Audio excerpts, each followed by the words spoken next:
तो आप उस साल किसी भी प्रोसेस में, न काउंसलिंग में प्रोसेस में पार्टिसिपेट कर सकते हो, न ही आप एडमिशन प्रोसेस के लिए पार्टिसिपेट कर पाओगे। तो सबसे पहले बच्चों आपको क्वालिफाई होना पड़ेगा। अब उसके लिए आपको 100 में से कितना स्कोर करना होगा, मतलब सबसे पहले यदि आपने क्वालिफिकेशन स्कोर ही नहीं किया तो आप किसी भी आगे प्रोसेस में नहीं जा पाओगे। तो उसको बोलते हैं बच्चों मेरिट लिस्ट में नाम आना। तो सबसे पहले आपको मेरिट लिस्ट में नाम आना होगा। अब इस मेरिट लिस्ट के लिए आपको कितना स्कोर करना होगा, तो सबसे पहले जनरल की बात कर लेते हैं, फिर आप ईडब्ल्यूएस की बात कर लेते हैं, फिर आप ओबीसी एनसीएल की बात कर लेते हैं, उसके साथ ही साथ एससी और एसटी की बात करने वाले हैं। ओके, इन 5 कैटेगरी की हम बात करेंगे। तो यहाँ पे यदि आप जनरल कैटेगरी से बिलोंग कर रहे हो, ओके, यदि आप जनरल कैटेगरी से हो तो यहाँ पे आपका क्वालिफिकेशन स्कोर है, ये बच्चों कट ऑफ नहीं है, ये है आपकी मेरिट लिस्ट में नाम आने के लिए।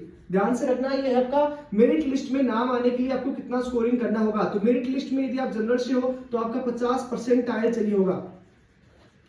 50 परसेंटाइल। अभी परसेंटाइल क्या होता है, परसेंटाइल का मतलब ये होता है कि बच्चों जो आपका टॉपर रहेगा, मान लो आपका टॉपर 90 में रहता है तो इस 90 को ही 100 परसेंटाइल मान लिया जाता है। आपके 90 को 100 परसेंटाइल मान लिया जाता है, उसकी बेस पे सबकी स्कोरिंग होती है, सबकी परसेंटाइल आती है। तो 50 यदि आप मान के चलो तो 50 स्कोर करोगे तो आप इसमें क्वालिफाई हो जाओगे। ओके, ध्यान रखना बच्चों, यहाँ पे 50 जनरल से हो, 50 प्लस 100 में से आपका 50 नंबर आएगा, तब यहाँ पे क्वालिफाइड आपको मान लिया जाएगा और आपका मेरिट लिस्ट में बच्चों नाम आ जाएगा।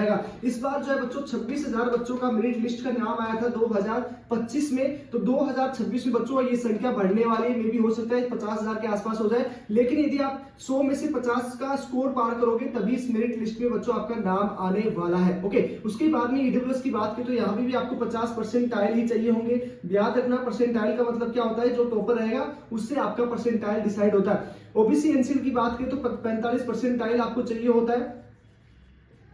या मान सकते हो कि यदि आप 50 के या आप 48 के आसपास स्कोर